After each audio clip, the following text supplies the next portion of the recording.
Hill. These are the tax issues which each one of these is an area that we're monitoring. I'm going to hit a couple of them very quickly.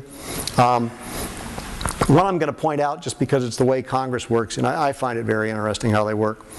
LIFO is going away. Now, LIFO for most practitioners, I will admit, isn't a big deal. But what's really interesting here is that LIFO is going to most likely go away as we adopt IFRS, because IFRS does not include the use of LIFO.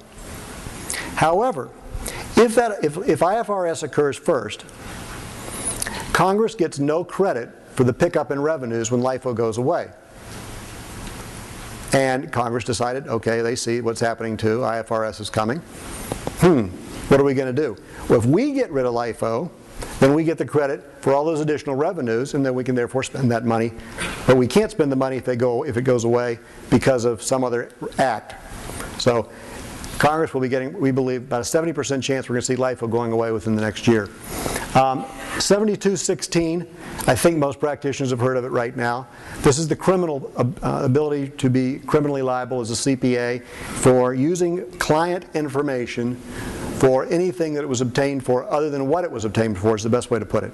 So, in other words, if you, as a result of doing someone's tax return, have access to their information and then try to sell them any other form of service, not product necessarily, but any form of service, such as, gee, I think I'll do a scan and send out a letter to everybody who is a client of mine who has an IRA and might want to convert it to a Roth IRA next year.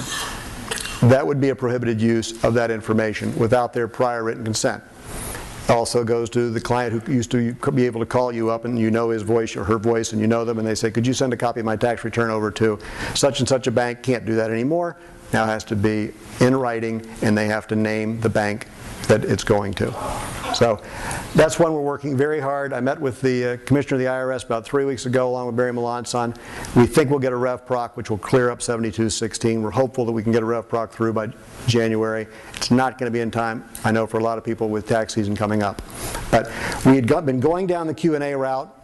The Commissioner, a year ago when we met with him, was all fine with us writing the Q&As, IRS accepting those Q&As, and they would post them, and that would be guidance, and they were all on board with that. The Commissioner got burned on a couple of other FAQs that they had issued, and so he quite frankly put it like this, and he's a great person. He just said, hey, there's nothing in it for me to put these FAQs up here. I only get burned on FAQs. Let's go, you need to go the Rev Proc route. So we're going the Rev Proc route. Tax reform, I can't imagine anything big going to happen right now. There's so much going on right now with healthcare that it's actually holding up everything else. I mean, it's holding up the financial re-regulation tremendously. Workforce mobility, we do expect to see some success there this year. This is different than the mobility that we've been talking about, which I'll talk about briefly.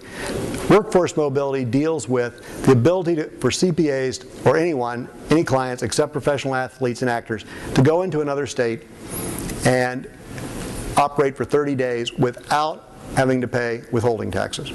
Now, right now, if you go into another state, theoretically, you're supposed to have withholding on that income for those days and file a return. This would exempt you nationwide up to 30 days. Now, if you go to the 31st day, you're back in for all the first 30 days. So it doesn't give you like a free month in every state.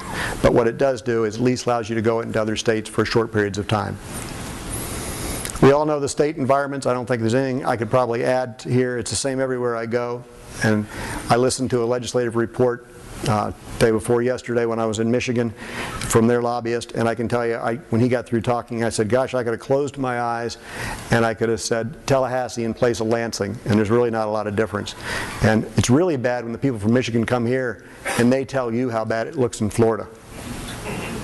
And that's what happened. I was with the executive director of Michigan, and she says, boy, I was just in your town. She goes, everything's for sale. It's not that bad in Detroit.